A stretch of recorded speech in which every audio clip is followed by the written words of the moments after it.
Buenas noches, esclavos del sistema. El día de hoy, Diego Rusarín subió un live a Instagram en el que hablaba básicamente criticando a la autoayuda y toda esta onda New Age muy centrada en este tema, ¿no? El día de hoy voy a intentar hacer algo muy osado, que es tratar de hacer una crítica constructiva a todos sus argumentos. Y digo osado porque él es una persona extremadamente inteligente, muy estudiada, muy leída, a quien personalmente admiro. Sin embargo, creo que varias de las cosas que él menciona me hicieron ruido, ¿no? Y por eso quisiera discutirlas, ¿no? En busca de este proceso de encontrar la verdad, ¿no? Y de escuchar también ustedes qué opinan al respecto, ¿no? Si no han visto el video, les recomiendo ampliamente que lo busquen. Yo les voy a dejar el link en la descripción para que podamos complementar este debate, ¿no? Entonces, en principio, él mencionó un tipo específico de autoayuda que es toda una corriente generada de un personaje muy famoso que se llama Jordan Peterson, ¿no? No sé si ustedes lo conozcan, pero les resumo brevemente. Jordan Peterson es un psiquiatra clínico de la Universidad de Toronto, que también fue profesor invitado en Harvard y se hizo muy famoso por una controversia en Canadá en la que él se opuso a una ley que se buscaba pasar que obligaba a las personas a llamar a las personas transgénero con el artículo que ellos decidieran utilizar. Él se oponía básicamente porque no porque estuviera en contra de esa corriente, aunque muchos lo hacen ver así, sino porque él dice que eso es una merma directa a la libertad de expresión. Y yo creo que lo es. O sea, el gobierno te está obligando a hablar de cierta manera, ¿no? Eso es como en el libro de 1984 de George Orwell, en el que el gobierno imponía la forma correcta de hablar. Pero bueno, ese es otro tema. Diego Rusarín, para los que no lo saben, él es brasileño, pero ya tiene mucho tiempo aquí viviendo en México. Él es emprendedor, diseñador, filósofo. O sea, es una persona muy difícil de definir, pero es una persona sin duda, sin lugar a dudas, muy inteligente, ¿no? Muy preparada y cuya crítica social es muy interesante, ¿no? Después de todo este preámbulo, vámonos al grano. Jordan Peterson en su libro Las 12 reglas para la vida, que les recomiendo ampliamente ir a leer, básicamente lo que hace es ponerle mucho peso en la responsabilidad individual, es decir, tu responsabilidad ante tus problemas y ante los problemas del mundo. Diego Rusarín, la crítica que hace es que el problema de esta visión del mundo que Jordan Peterson en su libro lo ilustra como primero limpia tu habitación, ¿no? Es que no puedes criticar las circunstancias materiales y estructurales del sistema que probablemente dieron pie a que tu cuarto esté desordenado. Es decir, Diego pone el ejemplo, ¿no? Imaginemos que tienes una gotera y que está lloviendo. Tú no puedes controlar la lluvia y no tienes dinero para arreglar la gotera. Y entonces o sea, el que tú ordenes tu cuarto no va a evitar que pues la gotera inunde tu habitación, que moje todas tus cosas y te eche las cosas a perder, ¿no? Yo lo que digo es, sí, tienes razón, pero ¿qué vas a hacer? O sea, ¿te vas a poner a criticar el sistema y al gobierno por las circunstancias que dieron pie a que tú no tengas trabajo y no tengas dinero para arreglar esa gotera? ¿O vas a ir y vas a agarrar una cubeta y la vas a poner abajo de esa gotera y te vas a asegurar de que en ese momento, ante ese problema del cual tú tienes control, lo puedes arreglar? Y por supuesto ahí está la crítica de Diego Rusarín respecto a esto, ¿no? El poner una cubeta en la gotera no va a arreglar el problema de raíz, pero eso es lo que yo creo que propone el argumento de Peterson, que es la solución inmediata en la que tú tienes un control en ese momento para maximizar tu bienestar de acuerdo con las circunstancias. Esa es, creo yo, la respuesta, la analogía que defiende un poco la razón de ser de la postura de Jordan Peterson. Es decir, creo que actualmente muchos millennials somos muy criticones, somos criticones del sistema a través de nuestro celular en la comodidad de nuestras camas. Pero aquellas cosas ante las cuales tenemos un control real, que podemos hacer algo, no lo hacemos, ¿no? Conozco mucha gente que critica muchas cosas, pero ella no es capaz de levantarse y hacer lo que le toca hacer cuando le toca hacerlo. Entonces, es ahí donde está la crítica de Jordan Peterson. Y Diego dice que no resuelve absolutamente nada. Yo no estoy de acuerdo. Yo creo que sí resuelve un problema, que es este problema de la inactividad. De que ante los problemas sistemáticos tan grandes que hay en el mundo, volteas a ver en todas partes y en todos lados hay problemas, es concéntrate en actuar ahora mismo en aquello que tienes un control inmediato. porque tú puedes ver el cambio y eventualmente eso te va a dar motivación y maestría, dominio de tus capacidades para volverte mejor resolviendo problemas y eventualmente escalar a cosas más grandes. Y yo no creo que una cosa esté peleada con la otra. O sea, el hecho de que te digan enfócate en resolver primero tus propios problemas antes de querer resolver los problemas del mundo no significa que no debas de preocuparte por atender las situaciones mucho más grandes que a todos nos agobian, ¿no? Yo creo que la analogía que a mí me gusta en este sentido es la del avión. Cuando nosotros estamos en un avión, lo primero que nos dicen es, si en caso de una despresurización y que bajan las mascarillas, primero ponte la mascarilla a ti y luego ayuda al niño o al adulto mayor que vaya al lado de ti a ponérsela. ¿Por qué? Porque si no te la pones a ti y primero intentas ayudar a los demás, al rato tú mismo te terminas desmayando y la otra persona ya no se la pudo poner porque no la ayudaste y ya. O sea, no se maximizó el resultado positivo que se buscaba. En cambio, o sea, si las personas perpetúan las condiciones ellas mismas por no tomar las decisiones correctas de las cosas sobre las que tienen control, que las llevan a estar en condiciones negativas, ¿no? Va a ser muy difícil que puedan tener un efecto mayor en el gran sistema, digamos. Porque al final todos formamos parte de un sistema, o sea, el sistema es una mierda, pues claro, a lo mejor de una forma muy materialista, muy capitalista, todos somos parte de ese sistema. El sistema es una mierda y tú eres una mierda, pues probablemente sea mutuo, ¿no? Cambia las piezas del sistema y si todos eventualmente somos mejor, pues el sistema tiene que mejorar. Y ahí la crítica de Diego es, bueno, es que eso es muy idealista, ¿no? Pensar que todos podemos aspirar moralmente a ser la mejor versión de nosotros mismos y superar nuestras expectativas en la sociedad, etcétera. Y eso eventualmente va a tener un impacto en toda la sociedad. Claro que es idealismo y es un optimismo, pues que es otra cara del mismo optimismo e idealismo de Diego Rusarín, que es decir, vamos a cambiar todo el sistema, ¿no? De raíz que tiene siglos formándose tal y como está y que vamos a hacer algo totalmente diferente para que ya no haya ningún problema. Eso también es un idealismo, ¿no? Y yo no creo que puedan estar peleadas las dos. O sea, de hecho sería muy peligroso pensar que podemos hacer un cambio estructural del sistema cuando las piezas de ese sistema no hacen ningún cambio individual en sí mismo. Entonces, y yo me he encontrado y creo que el mensaje de Jordan Peterson va mucho más dirigido a generar esta acción, ¿no? O sea, a ver, concéntrate en aquello que puedas arreglar y en el momento en el que te vuelves diestro, tu poder de arreglar otras situaciones también aumenta. En cambio, o sea, si tú no cambias tus circunstancias inmediatas, probablemente esas mismas circunstancias inmediatas son las que te van a mantener en el hoyo sin la capacidad de atender otras circunstancias de mayor valor para toda la sociedad, ¿no? Entonces, definitivamente concuerdo con Diego Rusarín en el que tenemos que arreglar el problema de fondo y que el peligro de esta filosofía es creer que con nada más arreglar tu metro cuadrado ya tuviste, ¿no? Definitivamente no te puedes quedar ahí, ¿no? Y es el peligro de la autoayuda, ¿no? O sea, hay gente que se vuelve adicta, que siempre está leyendo libros de autoayuda, pero sigue siendo la misma mierda de persona, ¿no? Eso no sirve absolutamente de nada. Todo se tiene que poner en acción. Sin embargo, sí creo que, vaya, Rusarín lo que dice es que esto no resuelve nada, ¿no? Yo sí creo que resuelve algo y resuelve el problema de la inacción inmediata. O sea, ante la frustración del tamaño de los problemas estructurales que mucha gente no puede tener una palabra o una acción que pueda influir inmediatamente en ellas, pues se sienten frustradas y por ver este gran problema estructural, al final tampoco no hacen nada con los problemas que tienen individualmente, por los cuales sí podrían hacer algo, ¿no?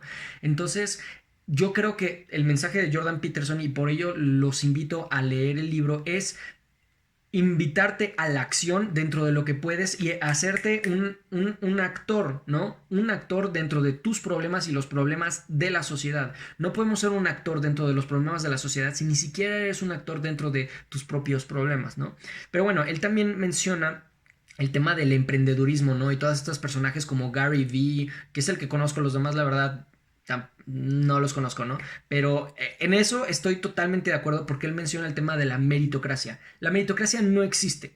Punto. O sea, en eso no tengo nada que rebatirle. Sin embargo, mi problema con este argumento acá es que toda esta gente, esta corriente nueva de criticar el mérito y que si realmente mereces lo que tienes, etcétera, nos lleva también a una división indirecta de la sociedad en el sentido en el que en el tratar de poner a todos en el mismo piso, primero resaltamos estas diferencias muy muy grandes y evitamos generar un acuerdo y un consenso entre estas diferencias. ¿A qué me refiero? Menciona el ejemplo, por ejemplo, de, vaya la redundancia, de Donald Trump, ¿no? ¿Cuál es el mérito de Donald Trump que salía en Times y en Forbes y demás? Heredó su fortuna. No, heredar su fortuna no tiene ningún mérito, ¿no? Y, o sea, ¿y cuánta gente no sucede así, ¿no? ¿Cuál es el mérito de tú haber nacido en una familia que te pudo costear una educación de cierta calidad? No tiene ningún mérito. Sin embargo, mi problema con este argumento es que se utiliza para generar un argumento falacioso ad hominem, es decir, atacar a la otra persona que quizás tuvo una ventaja para desarrollarse y poder llegar a otro argumento lógico que tiene total validez y decir, no, es que tú no sabes, o sea, lo que se siente, tú no sabes lo que es, etcétera. Entonces, por ende, ergo, tu argumento, que es perfectamente válido, tampoco vale, ¿no? Y lo podemos ver perfectamente en N cantidad de videos hablando de cuestiones sociales en internet, donde la gente antes de empezar a tocar el punto, lo primero que tiene que decir es que, bueno, a ver, primero tenemos que entender que yo también vengo de una familia humilde, yo me iba todos los días en camión a la escuela, y yo pasé por estas dificultades, bla, bla, bla, bla, bla, bla. Ahora les platico, sí, cuál es mi opinión. Porque si no empiezo diciendo eso, en automático, no, tú qué sabes, maldito fifí, etcétera. Ese es mi problema con este argumento de la meritocracia. Definitivamente la meritocracia no existe y la suerte tiene un factor importantísimo que ver en el éxito de una persona. Los invito a leer el libro de Outliers de Malcolm Gladwell, en el que precisamente habla de eso, ¿no? O sea, cualquier persona siempre tuvo que tener el factor suerte para su éxito. Ahora, y Diego también lo menciona, ¿no? O sea, a ver, ¿eso significa que no debemos de esforzarnos? No, claro, claro que debemos de esforzarnos, él mismo lo menciona. Sin embargo, y estoy de acuerdo con que es una estupidez que toda esta onda del emprendimiento y de los gurús así de que no eres pobre porque quieres ideología estúpida, no, no es así, ¿no? Sí tenemos que ser conscientes de que el factor suerte y el factor circunstancias tienen un efecto muy importante en quién eres y hasta dónde logras llegar. Sin embargo, por ejemplo, regresando al caso de Donald Trump, que ni lo idolatro ni nada, yo lo aborrezco y lo vomito, ¿no? Pero me acuerdo mucho que hace unos años, cuando acababa de ganarle la presidencia, publicó un tweet que se me hizo muy chistoso y me dejó pensando, que se los voy a leer y cito textualmente. Dice, I went from a very successful businessman to top TV star to President of the United States on my first try, and I think I would qualify that not as smart, but as genius. Iba a decir otra cosa, pero sí, no como inteligente, sino como un genio, ¿no? Primero que nada, podemos ver que este señor definitivamente tiene un problema de megalomanía, ¿no? Y está fuera de sí, pero sí tiene un punto, ¿no? O sea, ¿cuánta gente no sabemos que ha heredado grandes fortunas y que no hace nada con ellas? Deja tú eso. Al final terminan drogadictos, perdiéndolo todo, siendo nada, o sea, ¿qué es lo que quiero tocar aquí en el punto, no? O sea, y vuelvo vuelvo a resaltar, yo no rescato absolutamente nada de Donald Trump, es una persona deplorable en cualquier sentido completo, ¿no? Pero sí creo que en este tipo de casos hay que poner un poco en perspectiva, ¿no? O sea, a ver, ¿en dónde existe el mérito? Porque si decimos, es que nada tiene mérito, entonces que, o sea, ya nadie tiene derecho a decir nada si es que tuvo un cierto privilegio antes para alcanzar lo que alcanzó. Yo no estoy de acuerdo. O sea, hay que medir el mérito dentro de, ok, a ver, empezaste en punto A. Sí, tuviste la gran suerte de haber empezado en punto A. Bueno, pero en punto A te permitió llegar al punto B, C, D, etcétera, dentro de tu escala personal. Ahí es en donde está el mérito que se mide dentro de la regla de esa persona individualmente. Oye, del punto A te regresaste 20 pasos atrás donde ya no hay escala. Ahí es en donde hay que comparar, creo yo. Ahora, Diego también toca este tipo de autoayuda que se le llama el mindfulness, ¿no? Y él menciona que es un tipo de placebo, de escapismo, y que aparte está muy centrado en un tipo de personas, ¿no? En la clase media, básicamente. Y aquí tengo dos críticas que hacer. Em, Primero que nada, inclusive Jordan Peterson dentro de su libro, en uno de los capítulos, no recuerdo cuál, habla cómo nos pesa a nosotros como seres humanos el peso de ser conscientes de nuestra propia existencia y de nuestro control de nuestro destino, nuestro control o nuestro no control de nuestro destino, ¿no? Pero este peso de cobrar conciencia, ¿no? Que él hace referencia a la historia bíblica, ¿no? De Adán y Eva, ¿no? De cómo muerden el fruto prohibido, ¿no? Y entonces es ahí cuando Adán y Eva se dan cuenta que están desnudos y se sienten avergonzados, etcétera. Él habla de eso, ¿no? De cómo antes éramos infantes, que no éramos conscientes, ¿no? Y al cobrar conciencia de nosotros mismos y de los demás, fue donde, o sea, venimos arrastrando hasta hoy en día un gran peso que no todos estamos entrenados a sobrellevar, ¿no? Entonces, definitivamente creo que hay toda una corriente que se inclina por estos temas de autoayuda, porque la gente, como dijo Nietzsche, matamos a Dios. Entonces, como matamos a Dios, ya no tenemos nada en qué creer y nos enfrentamos nihilistamente, ¿no? Esta filosofía que dice que nada importa y que estamos solos en el universo y que somos una arenita más en una playa infinita. Nos enfrentamos ante este vacío abismal, ¿no? Frente a nosotros, y mucha gente no puede sobrellevarlo con el racionalismo puro, ¿no? Al que llevamos cuando decidimos creer únicamente en eso y no en, pues en Dios, ¿no? Que ahorita vamos a llegar a eso. Digo lo que menciona es que esto es una especie de escapismo, ¿no? De no te preocupes por los problemas que están pasando del otro lado del mundo, no te preocupes por la gente que se está muriendo de coronavirus afuera de tu casa, tú céntrate nada más en ti, en el aquí, en el ahora, que básicamente sí es ese el mindfulness, ¿no? Y él dice que realmente la evolución moral que deberíamos de tener como seres humanos es esta capacidad de preocuparnos y de entender que estamos conectados con el todo, ¿no? O sea, que si le va mal a la gente en Perú, nos va a ir mal a nosotros, porque al final estamos dentro de toda una especie de ecosistema social, político y económico en el que si sus libertades se ven mermadas, las nuestras eventualmente pueden verse mermadas, ¿no? Entonces, definitivamente esto es muy peligroso de esta corriente. Sí tenemos que luchar contra este individualismo cegador, ¿no?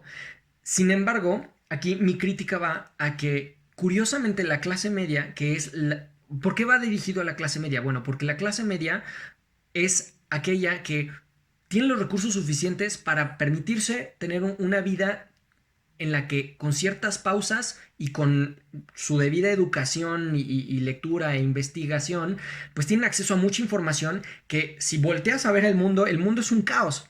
O sea, hay muchísimo de dónde ver y decir todo está mal, ¿no?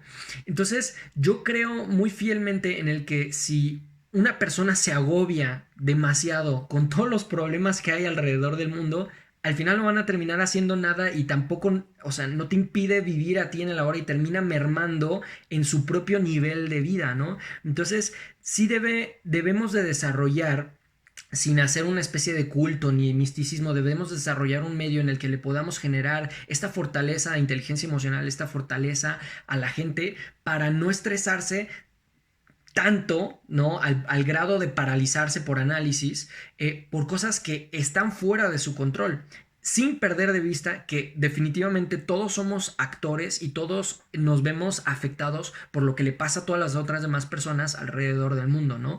Entonces es un tema difícil de balancear, ¿no? Ahondando un poco más en esto de la clase media privilegiada, ¿no? Él dice, imagínate ir a hablar de mindfulness a Norcorea, ¿no? Donde la gente vive en ciertas condiciones de represión, etcétera, o meterte en un campo de concentración a hablar de mindfulness, ¿no? ¿Sabes qué? No pasa nada alrededor de todos estos problemas sistemáticos que están afectando tu bienestar material, físico e individual, ¿no? O sea, tú concéntrate en lo que estás sintiendo, etcétera. Estoy de acuerdo, o sea, sí suena ridículo, sin embargo, tiendo a diferir un poco, porque de hecho sí pasó. O sea, hay un libro que se llama El hombre en búsqueda del sentido de Viktor Frankl, que es un psiquiatra austriaco que generó toda una nueva corriente de la psicología, es la tercera escuela psicológica de Austria, ¿no? Que se llama la logoterapia. Y la logoterapia es básicamente el encontrar el sentido de la vida, ¿no? Y entonces este psiquiatra austriaco pues fue uno de los prisioneros en un campo de concentración en Auschwitz que sobrevivió, y de su libro, que también les recomiendo mucho, rescato dos cosas. La primera es, definitivamente la suerte tenía muchísimo que ver con el hecho de que te salvaras y que sobrevivieras ante esa situación tan adversa, ¿no? Y él mismo lo menciona, como en 3 ocasiones estuvo a punto de morirse y por cuestión de suerte, de eventos de milisegundos, se lograba salvar, ¿no? Entonces, la suerte definitivamente tiene que ver. Sin embargo, él también lo menciona en muchos otros casos, o sea, aquellos que sobrevivían, es decir, que no morían por, digamos, obviamente todos estaban en condiciones de desnutrición, de enfermedad, etcétera, de maltrato, ¿no? Pero aquellos que, digamos, que morían más rápido, que se dejaban morir, eran aquellos en los que ya habían perdido total sentido de su vida, ¿no? O sea, él menciona cómo el ser humano ante esa circunstancia, cuando tú llegas al campo de concentración, los desvestían completamente, les quitaban todas sus posesiones materiales, y ahí era cuando el ser humano se enfrentaba cara a cara con su existencia desnuda. La misma existencia de la que habla Jordan Peterson en su analogía con Adán y Eva, ¿no? Y ahí es donde empiezas a cuestionar realmente qué es lo que vale, ¿no? ¿Qué es lo que me permite a mí darle sentido a toda esta miseria, ¿no? Que una persona dentro de un campo de concentración pues no puede cambiar, ¿no? Y menciona un ejemplo muy curioso en el que dentro del campo de concentración la moneda de cambio de los prisioneros eran cigarrillos, ¿no? Porque los cigarrillos los podían intercambiar con los, digamos que los prisioneros de mayor rango, que eran los encargados como de controlarlos, por unos tickets que les daban acceso como a más comida o a otro tipo de cosas, ¿no? Entonces dice que tú podías saber cuando una persona ya había perdido total esperanza de vivir y de luchar, y que a los 2 días se iba a morir, si no es que ese mismo, cuando se estaba fumando sus propios cigarrillos, ¿no? Porque era un signo de que pues ya no vale la pena, me voy a fumar esto, voy a disfrutar de esto y ahí quedé, ¿no? Entonces, en cambio, había otras personas que, a pesar de haber vivido esas situaciones deshumanizantes, de ver muertos por todas partes, de tú mismo enterrar a tus propios compañeros, de, ya se murió, pues bueno, lo desvisto y me pongo esas cosas a mí mismo, ¿no? Todas estas circunstancias, aquellos que sobrevivían sí encontraban sentido y cierta felicidad dentro de sí mismos, ¿no? Y eso es a lo que se enfoca su corriente psicológica. Ahora, no soy ningún experto, por eso les invito a irlo a ver, pero ese es mi punto, o sea, ser mindful, no sé cómo se le diga, ser consciente, sí es importante y no sucede de la nada. Hay muchísima gente que nunca se cuestiona nada en la vida y Diego también lo dijo, ¿no? O sea, de nada te sirve ir ahí escupiendo tus frustraciones por todas partes. Pues no, definitivamente no es bueno, pero no sucede de la nada. Alguien te tiene que enseñar a cómo procesar todo esto, hacerte las preguntas, ¿no? Correctas. Ahora, él menciona un cuarto tipo, ¿no? Que es la astrología y todo este misticismo, oscurantismo que se ha generado, o sea, que leer las cartas, etcétera. Ahí no puedo estar más de acuerdo con él. O sea, si tú eres una persona que cree en la astrología, en los astros, o sea, tampoco no tenemos nada que alegar aquí, ¿no? O sea, bueno, no voy a entrar allí. Pero tocó un tema muy interesante porque alguien lo mencionó, que es muy controversial, que es la parte de la teología. O sea, también, y aquí es algo en lo que yo soy muy crítico, o sea, toda esta identidad católica que al menos aquí en México existe, que nos ha llevado históricamente a tener una identidad de aguantar vara y aguantar vara. ¿Por qué? Porque esa es la cruz que te tocó, con la que te tocó vivir. Y Jesús se fue hasta los cielos porque cargó su cruz, etcétera. Entonces tú también, a través de tu sufrimiento y a través de o sea, vas a encontrar esa iluminación al final del camino, ¿no? Está bien, o sea, necesitamos, y vuelvo al punto de Nietzsche, ¿no? Necesitamos tener algo en que ante las circunstancias inexplicables de la vida y ante todos esos problemas para los que muchas veces no encontramos respuestas y nos encontramos totalmente y absolutamente ante el abismo, pues en qué encontrar fuerza, ¿no? Eso es definitivamente necesario.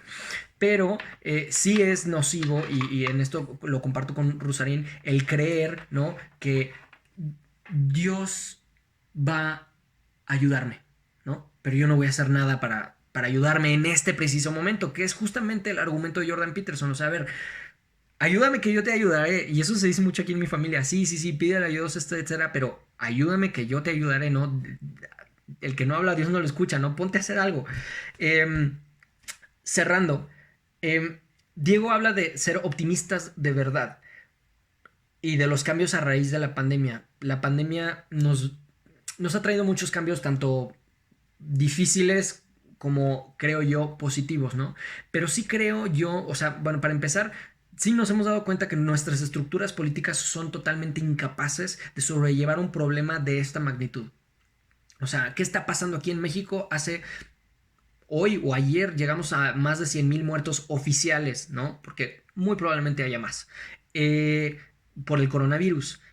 Y, y el gobierno le importa, no, pues la gente se va a morir de todas formas. O sea, mm, todas nuestras estructuras de gobierno a nivel mundial, o sea, no están preparadas para un problema de esta magnitud y tenemos que hacer cambios estructurales, definitivamente, ¿no? Sin embargo, complementando a Rusarín, yo sí creo que a raíz de esta pandemia, algo que también tiene que surgir es un cambio individual. La gente tiene que hacerse preguntas. La gente no sabe estar sola consigo misma. La gente que se tuvo que encerrar, que se tuvo que ver al espejo por primera vez en mucho tiempo, del no tener que estar conviviendo con la gente y realmente empezarse a hacer cuestionamientos personales, la está pasando muy mal, ¿no? O sea, la salud emocional, la inteligencia emocional es también muy, muy, muy importante. Y aquí algo, por ejemplo, que no se mencionó, ¿no? En la crítica de Rusarín, ¿no? Es el coaching, es otro tipo de autoayuda que también puede ser positivo o muy negativo, ¿no? ¿Y a qué me refiero con esto? O sea, ¿cuánta gente no es coach de vida, pero que nunca ha hecho nada consigo misma, no está casada, no, o tiene un o sea, se ha divorciado 20,000 veces, tiene problemas de que en su familia, en su trabajo, etcétera? Su único éxito es echarle porras a los demás, ¿no? Es como, ¿cómo quieres decirme a mí cómo puedo vivir mi vida mejor si tu vida es una mierda, ¿no? Eso es muy nocivo.